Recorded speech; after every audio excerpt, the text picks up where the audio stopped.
what I want to do today is I'm going to do two different talks. One, and then I'm going to break and we'll come back. The first talk to me is the most important one, and it's because if you don't get this, it doesn't matter how you do this business. And we'll come back the second half and talk about how I think you should do the business, okay?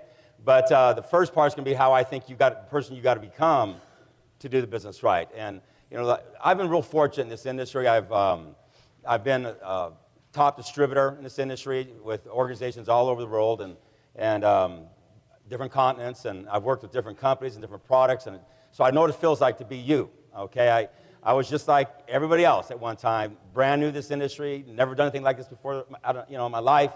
Wasn't quite sure if I really wanted to. Okay, I was kind of dabbling my way into it, and I was getting out of my comfort zone. I hadn't sponsored one person yet. I hadn't sold one thing, and this thing just looked really foreign to me. Okay, so that's how everybody starts. Okay, they're at their highest level of anxiety and their lowest level of knowledge, right? And that's a description for failure. Would you not agree?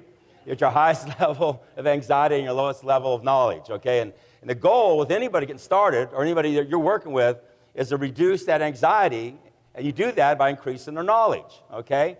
But there's two types of knowledge. There's the knowledge about how to do the business, but there's the knowledge about how to do the hows.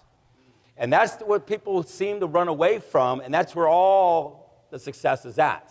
You'll find out, and I've experienced this as I've traveled the globe, and I've worked with every kind of person you can imagine. There's not a person in here that I guarantee you I have not worked with who's very similar to you that's gone on to be very financially independent. I don't care what your background is, what your strengths and weaknesses are, because we all have our unique strengths, and we all, God knows, have our unique differences, our weaknesses, okay? And it doesn't matter what that is. And so it's what you do with what's in front of you. And everything I'm going to ask you to do, you can do. Very easily, you can do it. I mean, the 10 core commitments, I wrote those in 1992 after, really studying a lot of things, having worked with, hundreds of thousands of people, and I broke it down to those 10 core things. It wasn't just something, just kind of thrown on a piece of paper. I mean, you had to fight to get on that piece of paper, okay? And some good things were pushed off. And I'm not saying there's not other things that are important, okay? But my whole goal at that time was to reduce it down to something that anybody, regardless of their circumstances, okay, regardless of their time constraints, could apply into their business.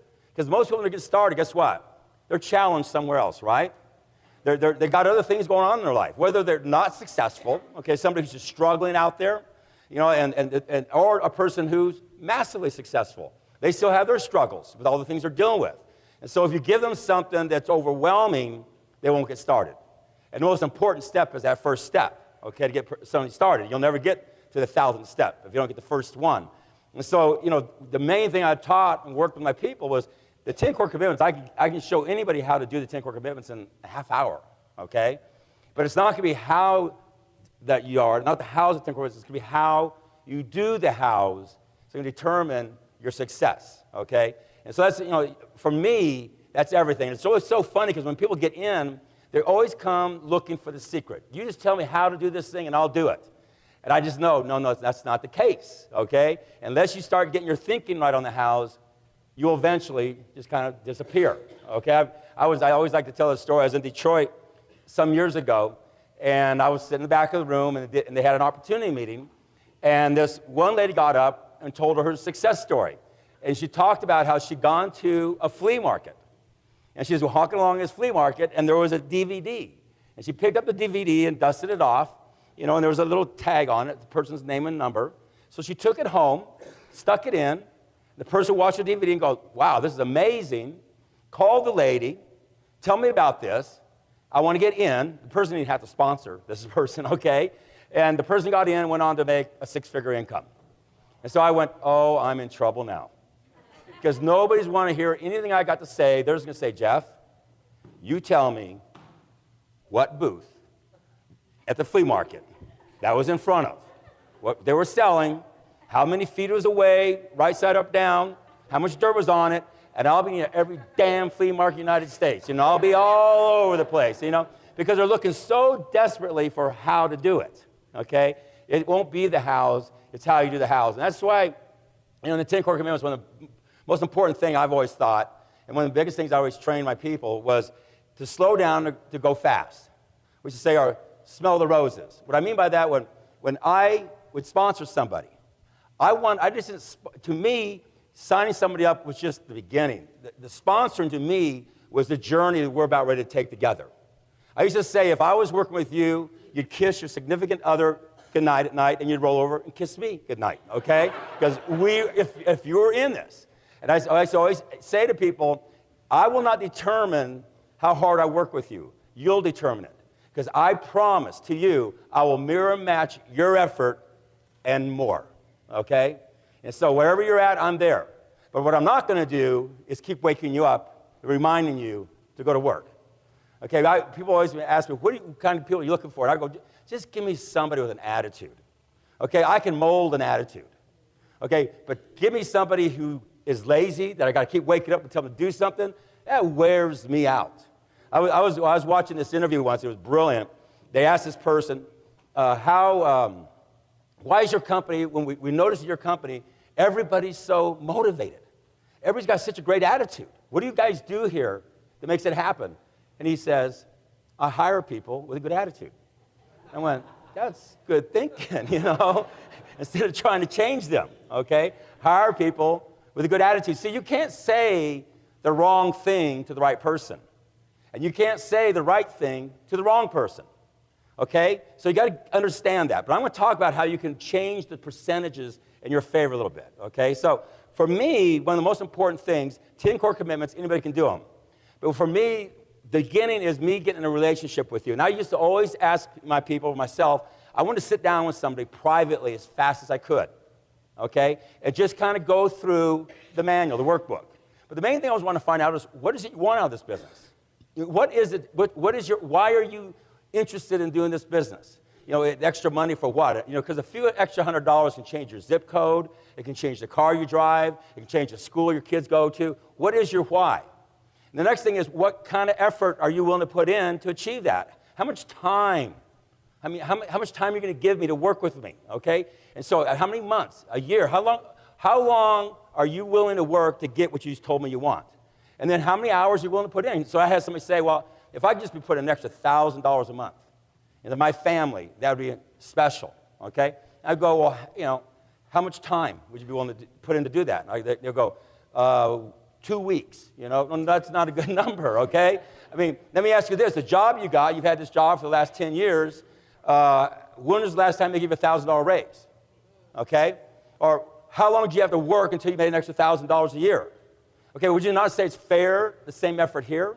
Okay, how many hours are you willing to work with me? Because I got to know what we're going to do to achieve that, okay? And I got to get realistic, because usually when they tell you how much they wanted, and you divide it by the amount of hours, they wanted to make about $300 to $500 an hour.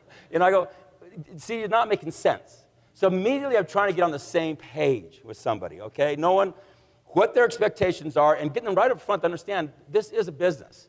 And it is going to require time and effort. But I'm here with you, okay? I'm going to be your workout partner. That's one of the 10 core commitments, workout partner, okay?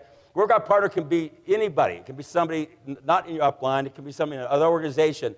But it's people you work with. It's in, the book Think and Grow Rich, great book. Napoleon Hill wrote it over 50 years ago. He studied the 500 most successful people on this earth, okay? The 500 most successful people. It took 20 years to do it. And to interview them to find out what they had in common, the 13 things they have in common, okay? And when he's doing that, think about that. 20 years, the 13 things they have in common, and he wrote that. Wouldn't you want to know that, okay? Wouldn't you want to know that? Well, one of the things he says in there is what successful people do, is one of the biggest challenges they have is the number one enemy they got is their friends, family, neighbors usually. People fighting them. And then, so because of that, they create their mastermind group, he calls it, this mastermind group.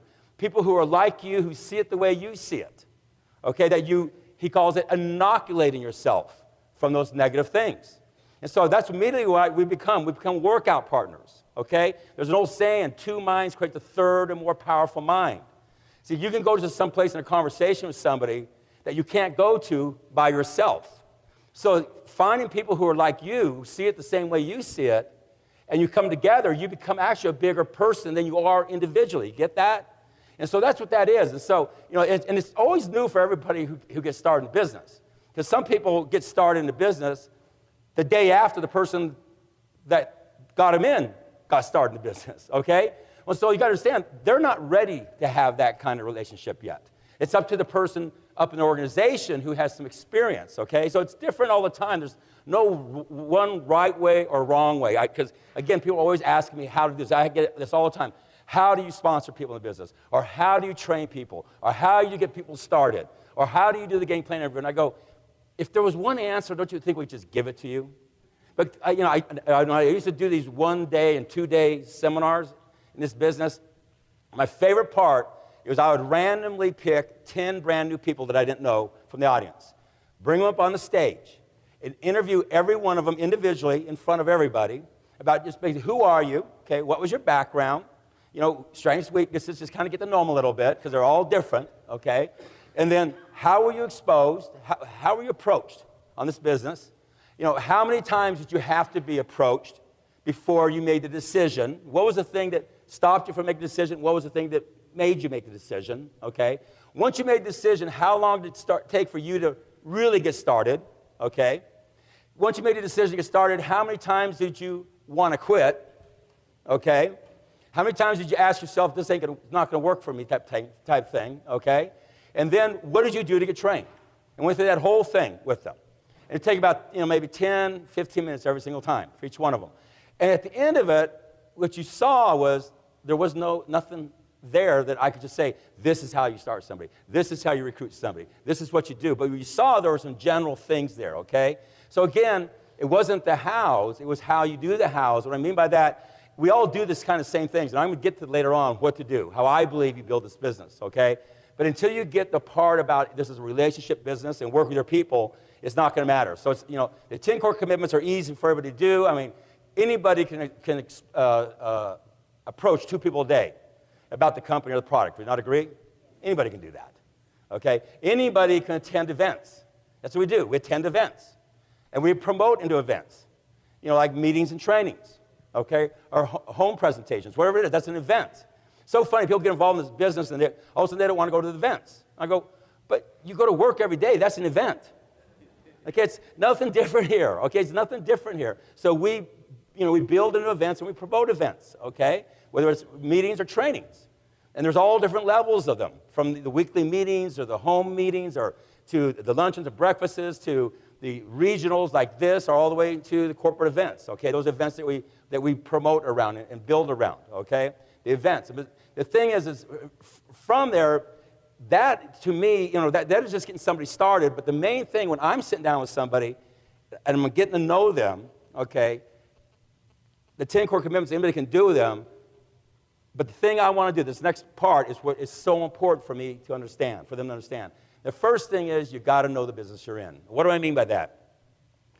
A good friend of mine owns a huge software company in this industry. He's been doing software for 30 years in the direct sales industry, okay? Has done well over 300 companies.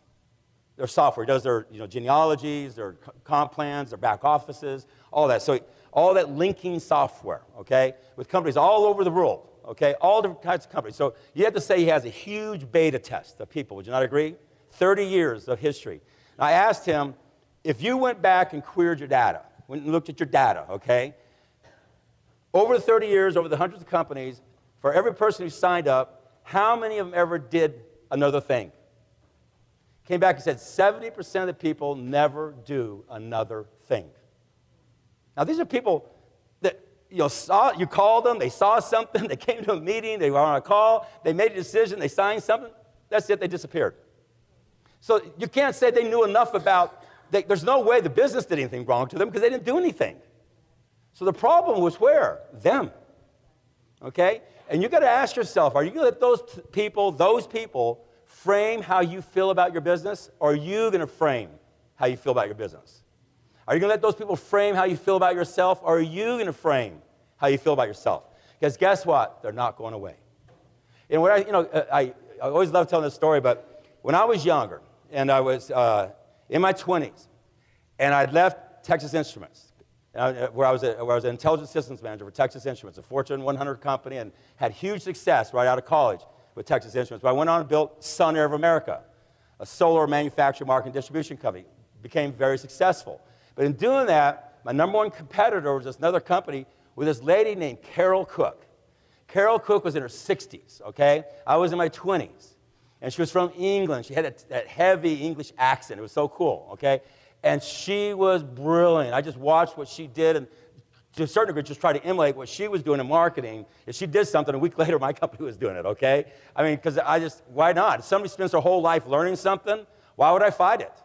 You know, that's why people go, why do you read books? I go, somebody spends their entire life learning something and writes a book, why am I going to waste my life learning what they're going to give me? I can get it in a couple of days, okay? And so I befriended her.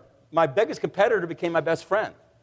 And I used to go to her house anytime she let me come over, and I'd go over there, you know, maybe twice a week, and she'd be sitting there smoking her cigarette and drinking her coffee like the Brits, or tea, like the Brits do, okay? And I'd ask her questions. And one time I go, I don't get it. These people show up, on the outside, they look perfect. They got the right background, they say the right things, they say they're going to do everything. You give them the opportunity, you pour yourself into them, you train them, you give them everything, you start to get them going, and they just don't do a thing. I go, am I doing something wrong? What is it? What is it, Carol? And she goes, well, Jeffrey, that's what she say. She goes, Jeffrey, she goes, here's how I see it. There's one born every minute, and the sad thing is, most of them live.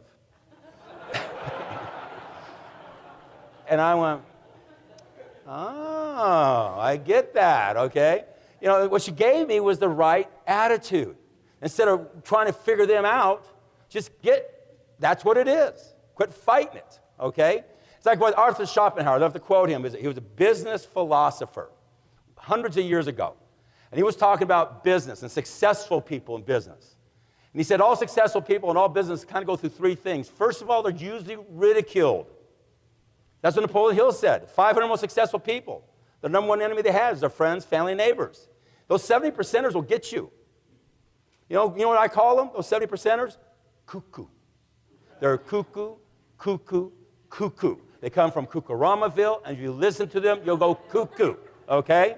That's what they are. Napoleon Hill just said, build your mastermind group to inoculate yourself from them. Because he knew they were cuckoo also, okay? He knew they were cuckoo also. So, you know, if you got to understand, you're going to let them frame you, or you're going to frame yourself. And so I guess the point I'm trying to get across here more than anything else is, when I'm worth that new person, I want them to understand who these people are, okay? They're there. They're not going away, okay? They're part of the process. But you can change those numbers a little bit from the cuckoos, okay? But they're not going to go away, and they're going to be around you all the time. And so with that, what I did, I sit down with them, and my most important thing for me was to lay out their plan for the first 90 days. The other most important thing for me with anybody brand new was in that first few weeks is to work with them closely in the first 10 people they either show the product to or show the opportunity to, okay? I want to be with them because they're going to be going up against all this crazy stuff that you're built into. They're up against all the negative stuff that people see out there all the time. So with that said, I haven't said this since I talked on a tape like 6 years ago, but I wanted to say it today because I was kind of mulling this over. I was flying here yesterday. But when I see these people, I wonder why these 70% people that I know they could do the hows, what's stopping them? What's stopping them from being that 30%, okay? And I think the biggest thing that's stopping them is not ability, but fear. It's fear, just fear of failure, fear of people saying something back to them, okay? And the one thing I've learned a long time ago, I was listening to Jim Rohn once, and he said to me, he said in a tape, he says, if you pass this earth and you have 5 good friends, you did good. 5 really good friends. And I had to think about that.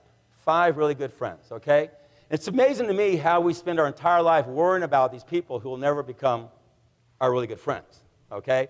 And that took me back to a story that I told at one time, and this changed me, because I remember I got hired by Texas Instruments, and they put me out in this satellite office, and they put me in sales, because you had to learn how to sell before you could move into management, and I never wanted to sell. Okay, that's not why I went to school. Okay, I want to be a manager. But no, you're going to go out there and learn this business in the streets before you can step in. And so I was going to go on my first sales call, and I was scared, okay? I really was. I wanted to go back to graduate school at that time, okay? Because that's what happens. You get your undergrad degree, you go out, you do it, you don't like it, you go back to graduate school, okay? You don't like that, so you go back out. Your graduate degree, you don't like it, so you go back in, you get your doctorate, become a professor, and you teach people how to do business when you're too afraid to go out there, okay? So the thing is I was reading this article, and it just changed me. And it was an article about funerals. And what it said, on average, the number of people who cry at a funeral is 10. 10 people cry at a funeral. And I remember I was reading that, and I go, 10? And I go through my whole life and all these things I'm going through and all these struggles and everything and trying to be great and do the right thing, and 10 people are going to care enough to cry? And then it said, it gets worse. It goes, and on the way to the burial, if it's raining, 50% of them peel off. They don't get to the funeral, to the burial. So the rain has more impact on what people think about me than how I lived my life. So I started thinking, why do I give a damn what people who would not cry at my funeral, or if it rained, half would leave? Why do I even care what they think? Okay? And it liberated me. It just totally liberated me, because I quit then trying to base my decisions on the masses, and I started basing my decisions on the few. Because again, Arthur Schopenhauer said, the first thing is ridiculed, okay? The second thing he says you go through is you're opposed. He said most great businesses, most great people are violently opposed. He said then it becomes self-evident. And only a small group of people will ever engage in the first two stages, where it's ridiculed and opposed. And they'll wait until it's self-evident. So what he was saying is the key to success is identify something that's going to be self-evident before it's self-evident. But we're not taught to do that, are we? We're kind of taught in the education system to stay in our comfort zone, work for the system, not step out and be different, okay? But that's where all the opportunity is at. It's not there in your comfort zone. The other thing I think what stops people from being successful is they come out of school and they were never really taught how to think in the business world. What I mean by that is when you get involved in this business, there's things you got to learn, okay? There's what I call learned knowledge. That's the training manuals. That's the tapes. That's come to an event like this. That's learned knowledge. You want to learn as much as you can learn about the business, okay? But the second thing is what stops most people, and that's where the fear steps in, activity knowledge. When you take what you learned out and you do something with it, okay? And guess what? The first time you do your activity, that's when you're the worst, right? You're at your lowest level of knowledge and your highest level of anxiety, right? So you learn something, you go out, and that's when you're the worst. And so what's really difficult is this is a brand new person who's stepping out. They're in their most delicate time, and they're going out, and they're going to probably fail. You fail more at the beginning than you do later. It just makes sense. And so that's why you got to be with people those first 90 days. That's why you got to be with people in the first 10 people they work with, because you're going to help them. You're their workout partner, okay? Help them get through that. So you want them to learn this, but you're going to show up, take them out to activity knowledge. And so what they do, they work together. You do learn knowledge, then you do activity. Then you come back, you study it again, you activity. You study it again. You don't just study something once. Matter of fact, if you read a book, and then you just put the book down and come back 1 year later and read that same book, it's different. Because the things you've gone through in your life, okay? So that's why you come back to the trainings over and over, the same trainings. That's why you come back to the meetings over and over, the same meetings, because you take that information in that's learned, you go out and you do the activity, then you see it differently. When you come back to get the knowledge again, it's different. And so they stair-step their way up. So you're never going to go to the very top just studying. You ever seen those people? I'm going to study, but because they are afraid of activity, okay? But then there's another group that doesn't read anything and just goes out and screws up. You know, they just do the activity over and over and over, but they haven't studied nothing. But you can't live in either one of those worlds individually. They work collectively together. You get that. Learn knowledge, activity knowledge, learn knowledge, activity knowledge, learn knowledge, activity knowledge. And here's the key. People always say, well, how do you become a leader in this business? I go, you got to do the learning activity long enough till you're worthy of being modeled. See, the third form of knowledge is modeling knowledge. Find people who are doing what you want and model who they are. Model who they are. I mean, I've always said you are the combined average of the 5 people you associate with the most. You can't have 5 people around you who are doing things wrong and you do things right. You can't have 5 people around you who are negative and you be positive. So you want to model the right people. But what you want to do is eventually become worthy of being modeled. And the way you do that is you go learn knowledge, activity knowledge, learn knowledge, activity knowledge, learn knowledge, activity knowledge, until you become worthy of knowledge. And then the number 4 one kicks in, the biggest form of knowledge or learning. You become the teacher. And as soon as you become the teacher, you are the number 1 student. As soon as you start teaching, it's amazing what you learn. I just flying here yesterday, I'm sitting here working on stuff because I have to talk, okay? But what you can't do is go from what a lot of people want to do. They want to learn knowledge to teaching and jump right over activity and being worthy of being modeled, okay? They work together. There's a harmony. It's like you've got to plant your seeds, cultivate, then you harvest. And so you go learn knowledge. So that's why a lot of people, they come out of school and they think they should be successful because they were successful at learn knowledge, but they haven't done the activity yet, okay? So you've got to go learn knowledge, activity knowledge, learn knowledge, activity knowledge, learn knowledge, activity knowledge, until you're worthy of being modeled. That's when people start looking at you like you know what you're doing, okay? And once you become worthy of being modeled, you become the teacher. And as soon as that happens, you're liberated.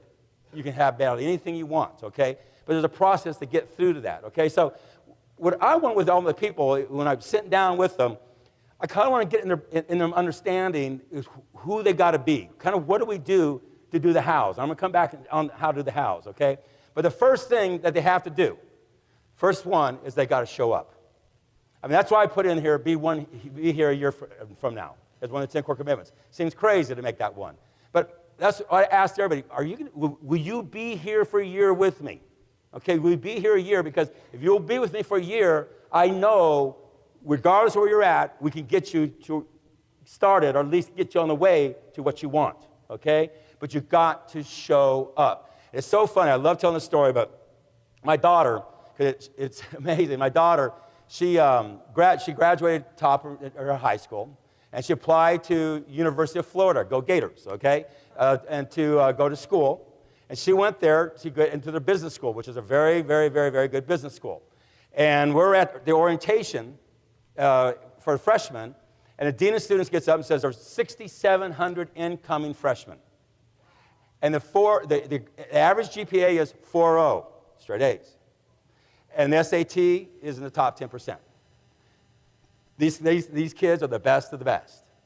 And we go to eat that night, and my daughter goes, she's just like, fear was hitting her hard at that time, okay? She goes, how am I going to compete? And I go, honey, it's going to be so easy to beat these people. She goes, what do you mean? I go, if you'll just show up, you'll beat half of them. If you'll just show up to class, every single class, don't get distracted by what most of these people are going to do. What do you mean? I go, you'll see. And she called me about 3 weeks later. She goes, oh, my God. The class started out with 500. We're down to 100 kids at class. And we haven't had a test yet. You know? I go, just keep showing up, okay? You'll beat half of them. I go, the other thing is consistently, every day, study at least 2 hours. Some days it got to be more, okay? And what I suggest you do is, here's what I did. I was a president of my fraternity, and it was the Animal House fraternity, believe me, okay? And, I was in front of the dean of students every single week, getting kids, that were in trouble, okay? And, but what I used to do is I'd show up all my classes, and I would study at the library, and then I'd go do that crazy stuff in the fraternity house. I mean, I didn't miss anything, okay? I just showed up and studied, whereas my friends just did this, okay? And so just showed up consistently. And so that's what I said to her. I just show up your classes, study, and then go do all those things in the sorority that you do in the sorority house. I just want to hear about it. I don't want to hear about it. I don't hear about it. I'm still praying to God not to punish me for how I was back then, okay? And so, but just be who you are. Have fun. Don't miss a day of it, okay? Well, right on time, 4 years later, she graduated top of the business school, okay? Now, she wasn't the best student. They all were 4.0s. Okay? She had the right thinking. She knew right up front to show up consistently. Okay? And because just showing up consistently, she beat the masses. Okay? So that's one thing you just got to get. When I sit down with somebody, are you willing to just show up consistently? We have a system here, and I'm going to talk about that later on, but we have a system here of meetings and trainings. Are you willing to plug into those? And just be with me. Because remember, I'm going to be at all of them because I'm worthy of being modeled. You're going to see what I study. You're going to see what I do. Okay? You're going to see it over and over and over. I will be there. Okay? So that's what I'm looking up. Are you willing to show up consistently. And so, with that, it leads me to, I know there's some people here, I've been reading the Slide Edge, so hi there, my little Slide Edge fans. But, good stuff. But really, I want to tell this, I haven't told this story very often about the Slide Edge, but, because I'm not a promoter at all. I get uncomfortable promoting, but that's not why I'm here. But that book, how it came out is I was frustrated, okay? I was at the top in a company, had a huge organization, okay? Considered number one, but it was killing me why people still weren't getting it done, okay? And so I literally, one weekend, went to Shadow Mountain Resort in Scottsdale and got a room by myself, went up into the, sat in the corner of where the pool was at, in like a gazebo in the back, had my tape recorder and had some books, and I spent like 3.5 days there by myself just trying to figure out, what is it? Why did people not do it? And I kept coming up with, well, they can all do it. They just don't have the right philosophy for doing it, okay? Because what I'd learned, and learned most of it from Jim Rohn, and listening to his tapes, is it's never the hows, okay? It's how you do the hows. And what he used to always say is, it's your philosophy more than anything else. See, the philosophy is what you know. That's what you study, okay? Tapes and books and people you associate with. Philosophy is what you know, how you hold it, how it affects what you do. So if you have a good philosophy, you'll have a good attitude, because you take this information. If you have a bad philosophy, okay, you have a bad attitude, okay? But if you have a good philosophy, which creates a good attitude, that turns into the right actions, okay? So now the hows start to work, okay? The hows start to work. And so what he said is you get the right philosophy, what you know, affects your attitude, right actions turns into the right results, right lifestyle, okay? So what I'm looking for with these people, I was trying to find, hang on here, I'm going to show up consistently, but I had to get them to have a right philosophy. So when I sat down, I was studying that weekend, Mount Shadows Resort, I was going, you know what it is? They just don't have this philosophy showing up consistently. It was that simple. And so the whole premise of the book was to just get people to understand that successful people, because I looked around all over, and all the successful people, all they did is they did the little things that seemed to make no difference at all in the act of doing them, and they just did them over and over and over and over and over and over with consistency and persistency for a long period of time. That was the difference between the people who were successful and people who weren't, okay? And the problem is it was because from there, a few years later, I went off and I started the People's Network. Turned out to be the largest personal development company in the United States. We produced 937 TV shows around family, finance, health, relationships, okay? And so from there, I'd written the book, but I sat it on my shelf. I had written 120 pages, and then I put it to sleep, okay? Because I was off doing other things, because I was just trying to dump down what makes something work. Why do some people make it and other people don't? And it was breaking it down those little things, okay? But then so that was sitting on the shelf, and now I was dealing with the people who have all the information. I was dealing with all the best New York Times bestsellers, best lecturers, best authors. They were lining up to be in the television network. I went and spent days with Oprah, and sit back there and sat with her. And that was when Oprah was doing sensational stuff, and talked to her about personal development. We just sat there and talked about what is personal development, why are books important, why is philosophy important, why is attitude important. Went through that. I went and spent 4 days at a mansion in Connecticut with Dick Snyder, the CEO of Simon Schuster. Simon Schuster is the biggest publisher in the world, the biggest publisher of personal development books. And just walked around in the forest talking about personal development. I just go on and on and on, okay? So I was a neat place. I was having a catbird seat where I could see what the industry of personal development was doing. But the thing I saw is that there was a problem. The problem was everybody, it wasn't that the information was wrong. There was all the information you need to have everything you want was just there. But everybody was buying into this thing called quantum leap. I'm going to be fixed in 90 days. It took me a lifetime to get here. I'm going to be out in 90 days. Because that's marketing, right? And so I saw this great information being delivered with the wrong philosophy, okay? It wasn't that the information was wrong. It was the philosophy on how to use the information was wrong. And so that's what the whole book's about. It's just a philosophy that allows you to take the finance book or the health book, the relationship book, or your business, okay, and make it work. Because it's no different than health. It took you 2 decades to get there. You're not going to get out in 90 days. Well, same thing in this business. You're not just going to come in and just change your life in 90 days. You got to change the mindset of people. I want people to understand you got to show up consistently, okay? And so, but the successful people do the little things over and over and over long enough for the impact to kick in. And here's a great thing I found is that the successful people, they exercise discipline. They're always doing the little things. They're always showing up consistently doing the little things. I coined the phrase back then, what successful people do is they master the mundane. They don't do anything that you can't do. They just get so good at doing the little things that anybody can do. They just master them. They master the mundane. And what unsuccessful people do is they just kind of drift. They just kind of mosey through. They just kind of exercise simple errors in judgment, okay? And what you found is that people who are successful, they live a life of responsibility. You know, if it's going to happen, I got to do it. Where the people who aren't, they live a life of neglect, okay? Neglect. Versus basically have a life of responsibility or a life of entitlement. And what's happening in our society right now, we have to get more responsibility back in.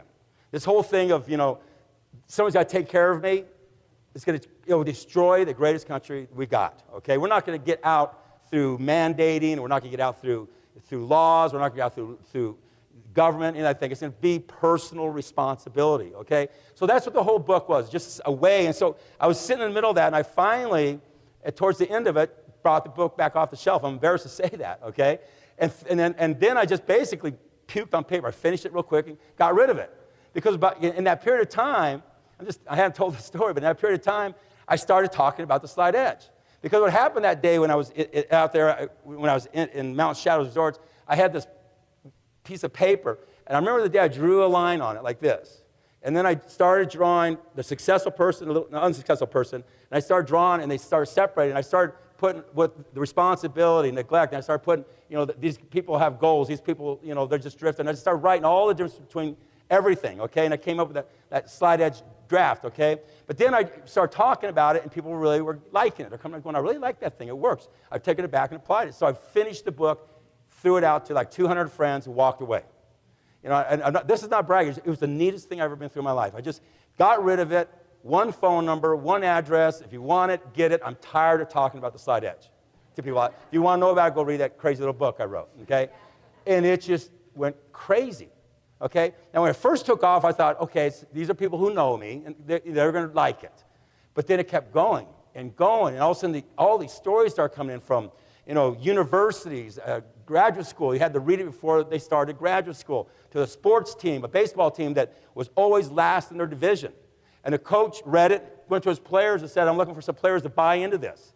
He said 8 of them out of the whole baseball team agreed to read the book. 5 did. Those 5 took them to conference championship the next year. Same guys. But they just all of a sudden started doing more batting practice, a little bit more every day. None of it was major.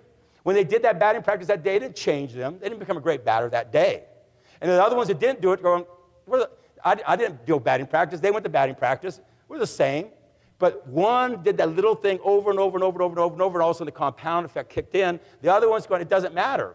Because see, what I'm trying to get across in Slight Edge is the difference between what you're doing and what you're not doing. Success and failure is so subtle, you can't even notice it. You can't even notice it.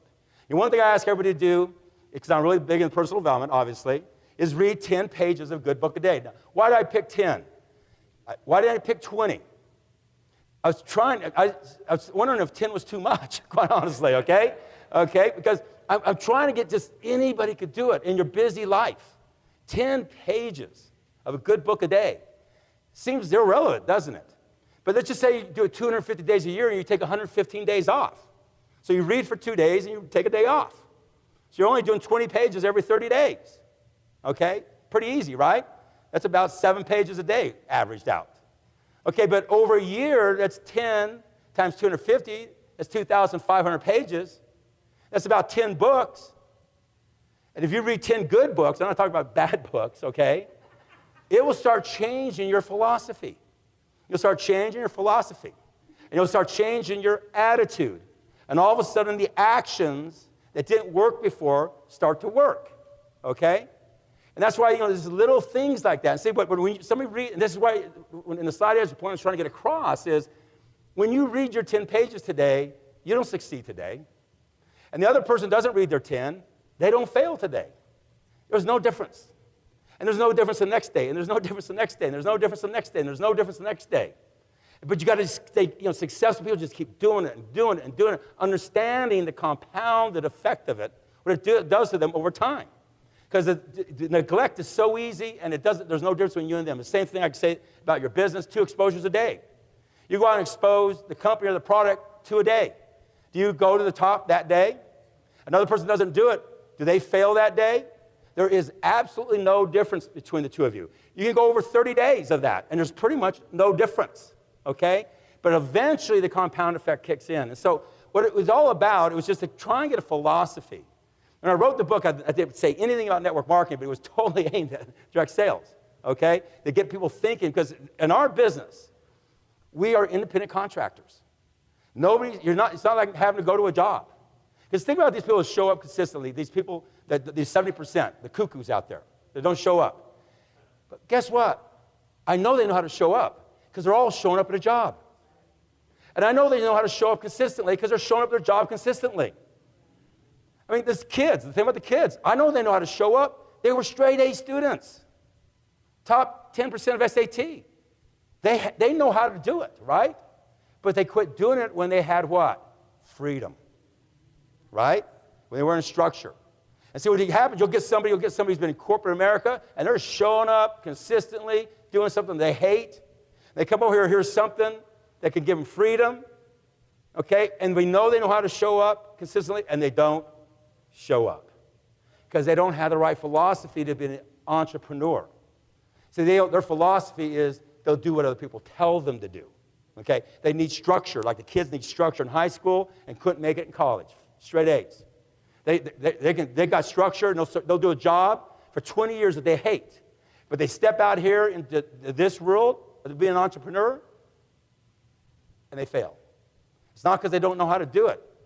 They don't know how to do the hows. They have the wrong philosophy. See, this is why the philosophy is everything. Until I get somebody, it doesn't matter how well I teach you to show the product or to show the opportunity or be at the meetings or at the trainings, until you know philosophically, you got a philosophy that I'm going to show up consistently, okay? And I tell everybody, if you're not willing to do that, it's part ways. It's because you're not going to make it. You're not going to dabble here. Now, the model I always tried to build was a 15-hour-a-week max commitment because I know you got other challenges. But I know everybody can borrow 15 hours from somewhere. Okay, the 10 core commitments, easily you can fit into a 15-hour-a-week commitment, okay? Then as you want to start expanding it, you expand it. But this is about a lot of people doing a little bit, not about a few people doing a lot. You understand that? And so I'm just trying to get them in. But I got to get in their heads, show up consistently. That's what all the Slide Edge was about. The coolest thing about it was happened, stories came back in with this one guy who had a stroke, Al, and he's a good friend, and he read the Slide Edge. This is so cool. It's the power of the mind. He read the Slide Edge, and he lived it. He got it, okay, and he started affecting his life. And then he had a tragedy. He had a major, major stroke, okay, major stroke. In the hospital, and this is really great, doctors are so brilliant, tells him, you're probably not going to walk again or speak. Well, that's really great to hear that from your doctor, okay? That really sets your philosophies up right? That really got him thinking, right? But he had an advantage. He had a philosophy in his head. He had a philosophy of the Slide Edge. And he told me, he goes out, look at my finger, and I try and move it, but it wouldn't move. But I knew it moved. Because I knew if I just kept doing it every single day, never quitting, and then one day it moved, just a little bit, okay? Voice, same thing. I couldn't do it, but then just kept trying. Eventually, he popped out. And now Al Lewis walks around, talking, playing his music, sings again, everything. The power of a thought. I mean, the most powerful thing you got is your subconscious brain. Not your conscious brain, your subconscious brain. And you understand, if you just let anything in, you just become what anything is. You become the cuckoos, okay? But he had a philosophy. You get that? He showed up every day consistently trying to make that finger move. And eventually it moved. When the doctors were telling him it won't move. The power of a thought, okay? Went on, they wrote up an article about it, and an opening paragraph is, Al Lewis did it, attributes to the Slide Edge, because they called it a miraculous recovery. We started getting all these kind of stories back in, and that's when I finally go, wow, we got something. So I wrote the second book and paid attention this time, okay? And, and flushed it out better, that type of thing. So again, I'm not here to push it. I guess what I'm trying to say is there was no promotion, never no advertising, no marketing, no distribution. The philosophy grew organically, and it grew virally because it works on its own. That, to me, it's been the biggest blessing. It's so cool to watch that happen, okay? But that's what the whole thing was. Is number one, show up consistently. To get that down, show up consistently. But then, now we're going to take it to the next level. Show up consistently with a good attitude, okay? Those 70%, those cuckoo people, they show up consistently with a bad attitude. You know what I'm saying? So I'm looking for ones who will show up consistently with a good attitude, okay, with a good attitude. And attitude is everything. That's why, you know, Jim Rohn talked about philosophy. It's what you know, how you hold it, how it affects what you do. That means knowledge. What is knowledge? Learn knowledge and activity knowledge. Learn knowledge and activity knowledge. Learn knowledge and activity knowledge until you become worthy of being modeled, right? Well, to be worthy of being modeled, you better have what? Good attitude, right? I don't care if you show up consistently, but you have a bad attitude. People don't want to model you, do they? Okay? I mean, I pretty much sort people into two categories, givers and takers. And I've gotten to where I can just feel it before you even open your mouth, you know, whether you're a giver or a taker, okay? And I only want to hang out with givers. Takers drive me cuckoo, okay? You know they are.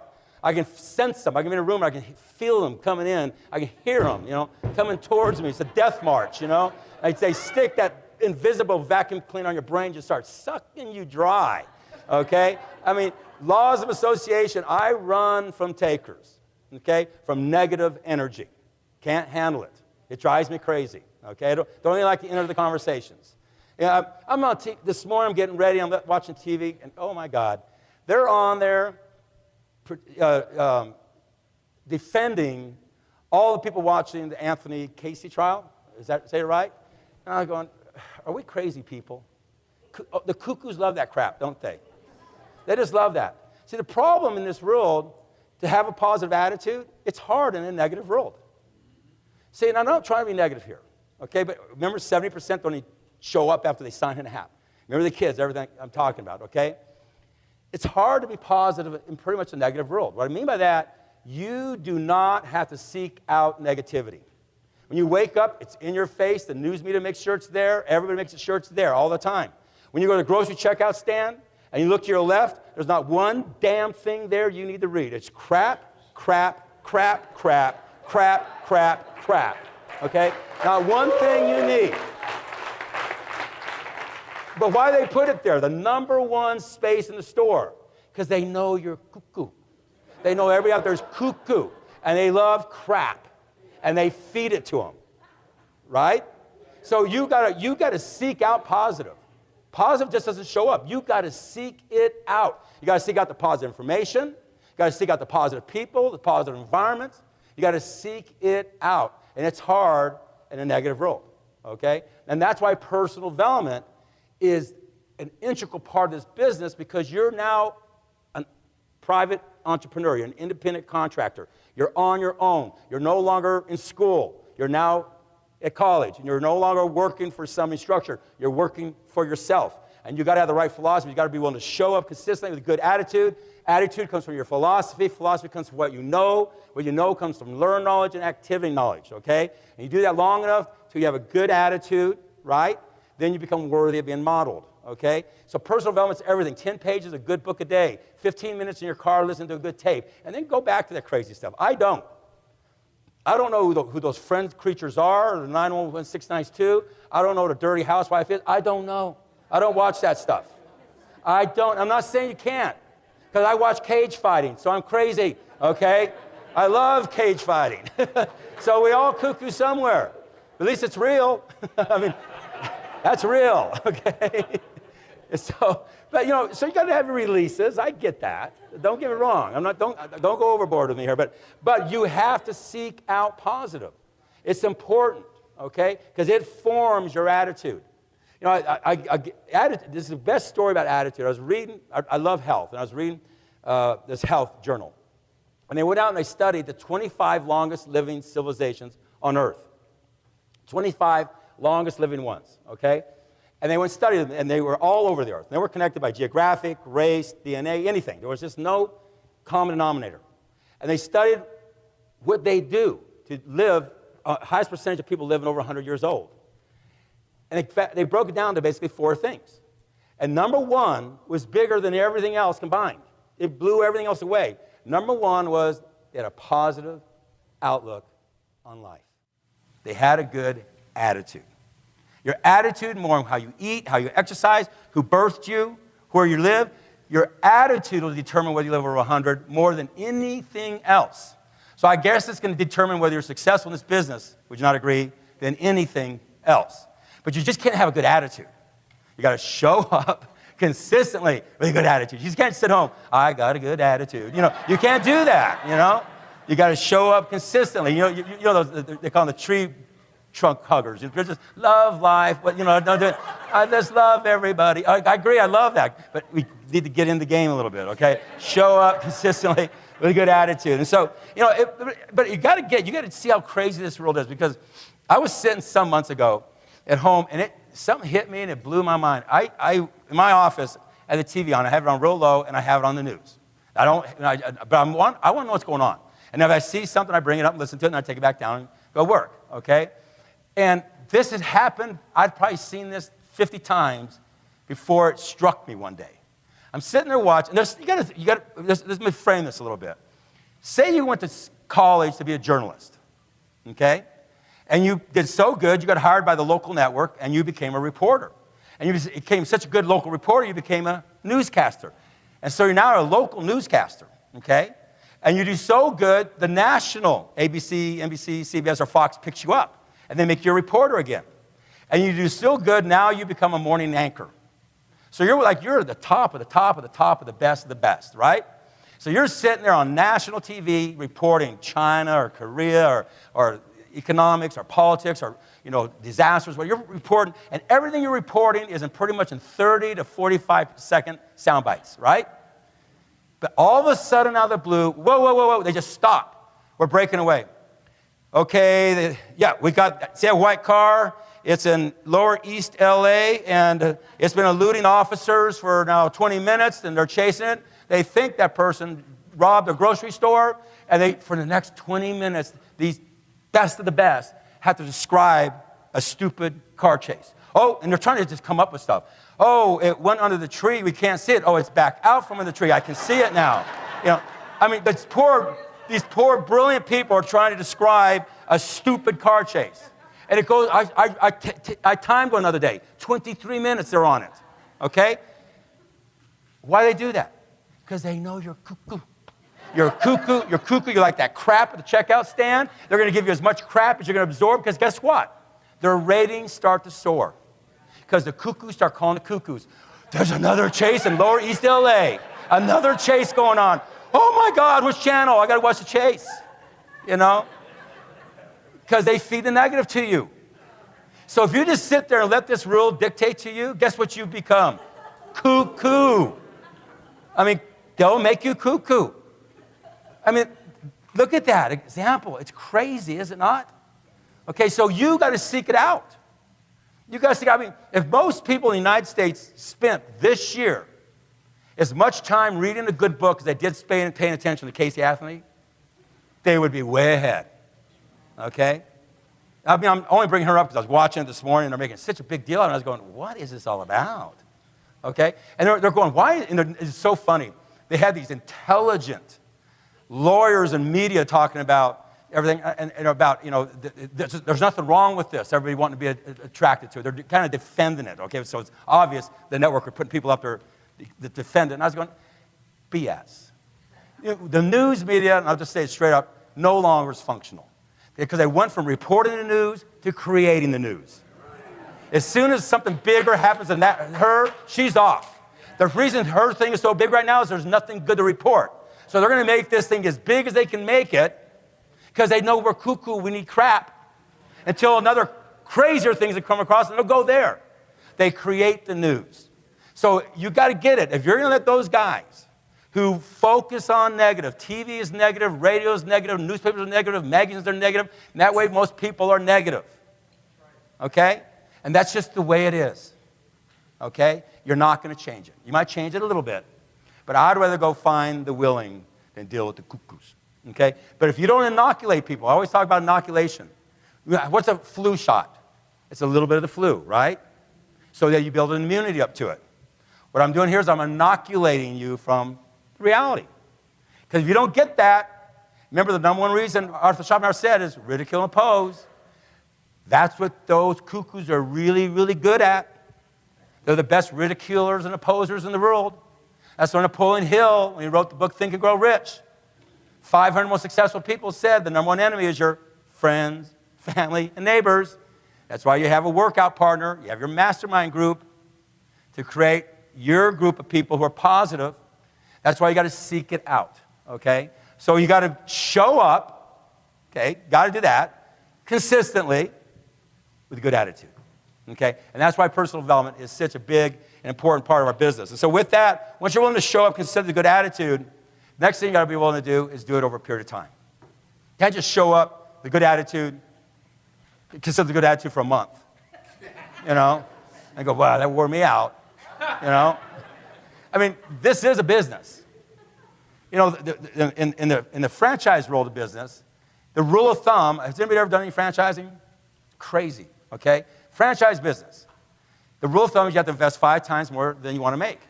So you want to make $50,000 a year, you got to invest $250,000. That narrows it in a hurry, right? But and if you ever sign that disclosure statement, you should see these franchise disclosure statements, about that thick. And they basically, one big disclaimer, they say, you're stupid, we're stupid, and the money you're about ready to put this in is the stupidest thing you'll have ever done in your life. Let's be stupid together. Because when you sue them, they go, no, we all agreed this idea sucked. We all agreed. You said right there, this thing don't work, okay? And then they say, it'll take 3 to 5 years to get your money back, maybe, okay? Maybe. But guess what? If I have $250,000 of yours, I don't have to have this talk. You'll show up. I'll be making those hamburgers every single day, exact way you tell me, okay? And you'll show up consistently. Would you even think of not showing up? And you're there, the customer walks in, you go, get out of here. No, you got a good, hey, come on in, buy my hamburger. I got $250,000 damn dollars in this thing, you know? I got to get out of it, one hamburger at a time, you know? So, I mean, you don't have to do the training on show up consistently, good attitude, okay? But see, now you got to fabricate that yourself. You got to fabricate your own $250,000 attitude, okay? Well, one thing they have is they show up consistent good attitude over a long period of time. Don't buy a franchise and just, you know, I've been doing this thing 6 months, I'm out of here. You know, I'm out of here. I mean, everything takes pretty much, 5 years is pretty cool. Because there's a book called Outliers. And Outliers is a great book, and it talks about, objectively, kind of breaks down the successful people and what they have in common, okay? And it goes through a bunch of things, and all different walks of life, okay? There was no one category. It's all different walks of life, whether it was scientists or athletes or business owners or entrepreneurs or bankers, whatever it might be, okay? And it has this thing called, chapter 2 is called 10,000. It says you have to do something for about 10,000 hours before you get good at it, okay? Well, that's about right. You know, 40 hours a week, 50 weeks a year, that's about 2,000 hours. Times 5, that's 10,000. That's about what school is. That's about everything. The franchise, they tell you it's 5 years when you sign it. But people get in this business because why I wrote the Slide Edge, the anti-quantum leap book, okay, is they're showing up consistently something they can't stand, terrible attitude, but you get here, you're willing to do it over there, but why won't you do it here for yourself? Okay, this is not anything that's get rich quick is run from it. Okay? Now, some people get there quick. That's cool because it shows you the model works. But who cares if it takes one person 10 years and another person 5 years? Who cares? Because you know why it takes different for everybody? Because everybody shows up at a different place in life. If you've been working on yourself already and reading the books, listening to tapes, associating with the right people, working on your activities, you might move a little bit quicker at first. Some people come in. I don't care. It didn't matter to me who you were. It mattered to me what you wanted to do. If you're willing to show up with a good attitude over a long period of time, I always want to work with you. I didn't say be successful, be good. I said just willing to show up consistently with a good attitude over a long period of time. If you're willing to do that, let's go to work together, okay? But if I couldn't get that foundation, there's no sense in doing anything else, okay? No sense in doing it. So show up with a good attitude over a long period of time. It's a business, okay? Treat it like a business. So now, that's kind of the basic building blocks. Once you've got that, okay, that's all you got. I mean, that's the beginning of it. But now, you kind of start layering on the top of it. If somebody's willing to show up consistently with a good attitude over a long period of time, the number one thing you got to have to do that, Napoleon Hill, when he studied the 500 most successful people, broke it down to the 13 things they have in common. Number one was desire. You call it a burning, white, hot desire. You got desire.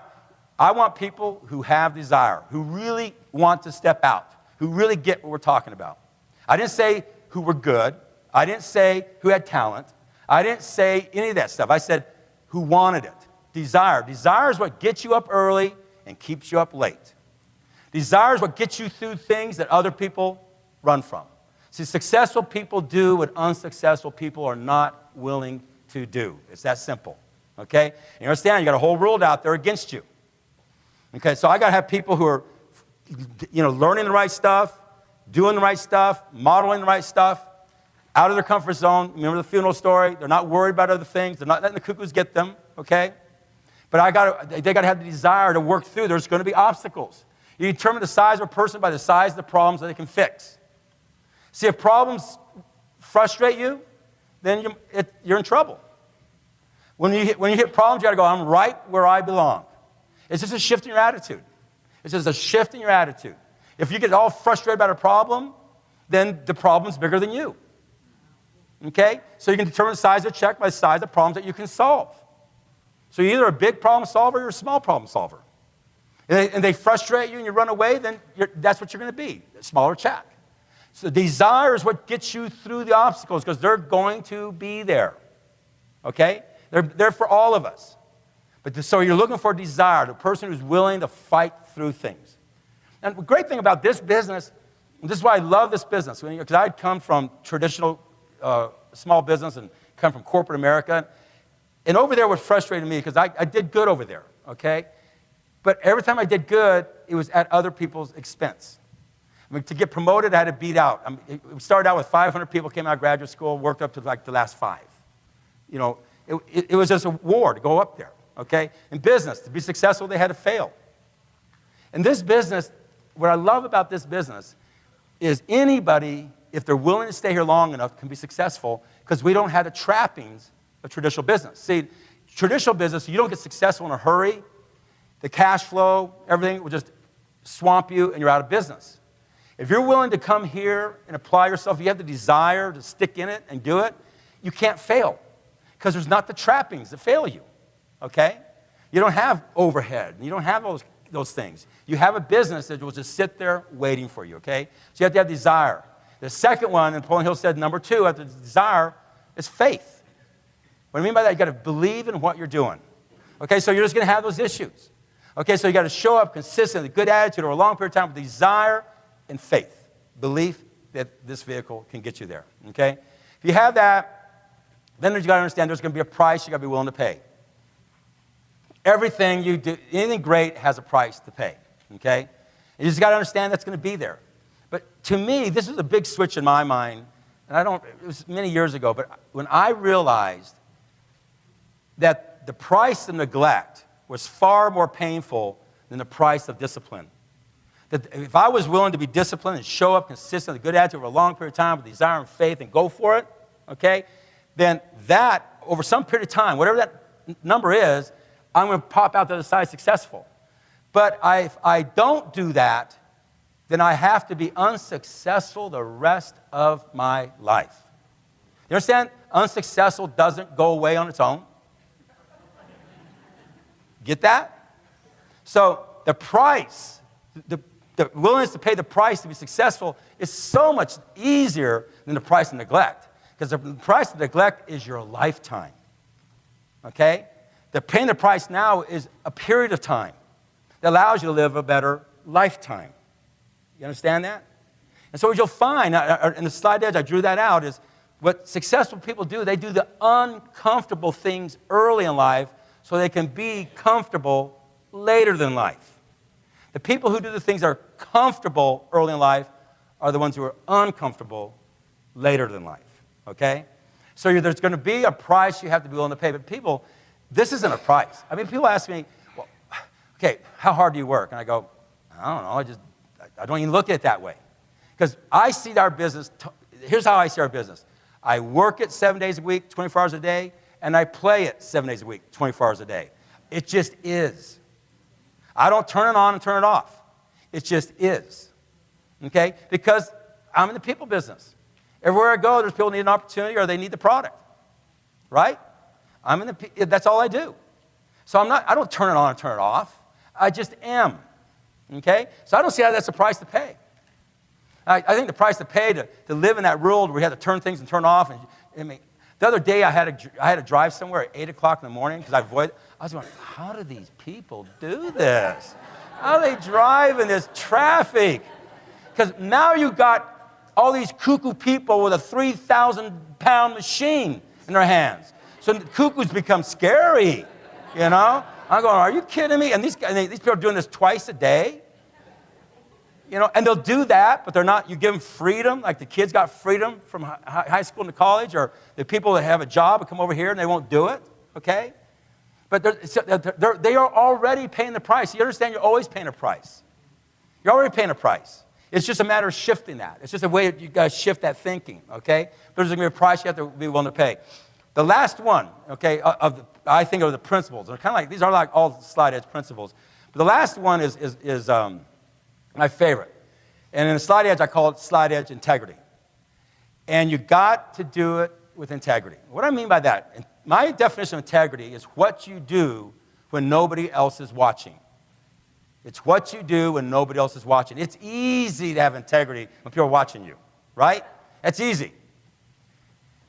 But integrity also, it's easy to do big things to give you fast rewards, is it not? So that's easy.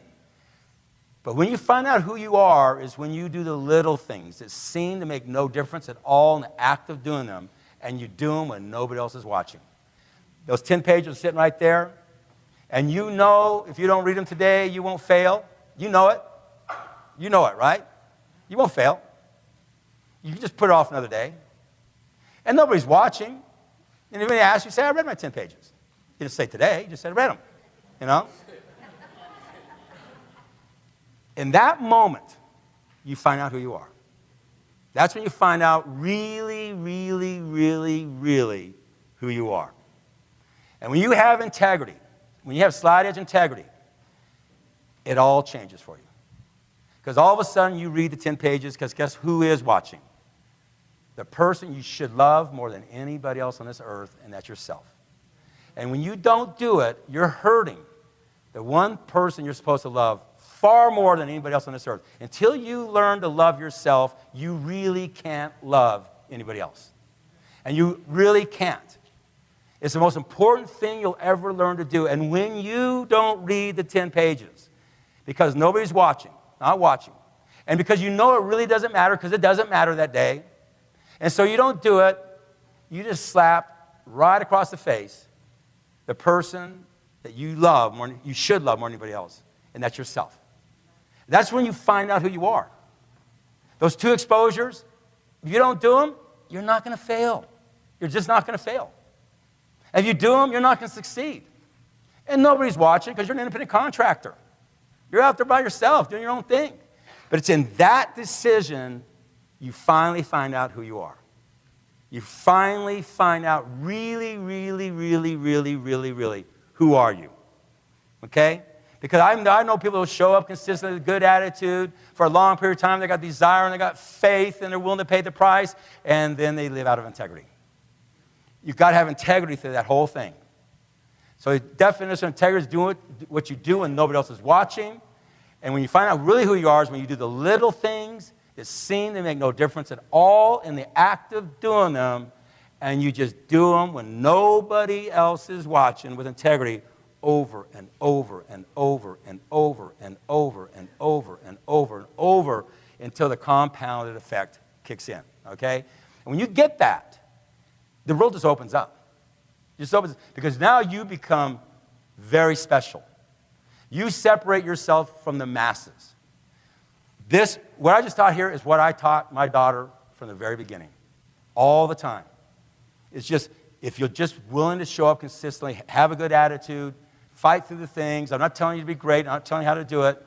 But be honest to yourself, and the life will just work its way out, okay? And you wouldn't believe what came out the other side. All that was, everything I just talked about right up here is a philosophy. It's just a way to process life. It's a philosophy. Philosophy is what you know, how you hold it, how it affects what you do. When you have that philosophy showing up consistently with a good attitude over a long period of time, with desire and faith, willing to pay a price, and you do it in integrity, when you get that, now you're ready to take any how there is and master it. Anyhow it is and master it, okay? But until you're willing to do that, I don't care how many hows somebody gives you. It's not going to matter because you are going to wreck it. But if you're not willing to do that, the hows don't work. It's not the hows, it's how you do the hows, okay? So what we're going to do is we're going to break, right? You're going to come up here and I'll come back, and then I'm going to talk about hows.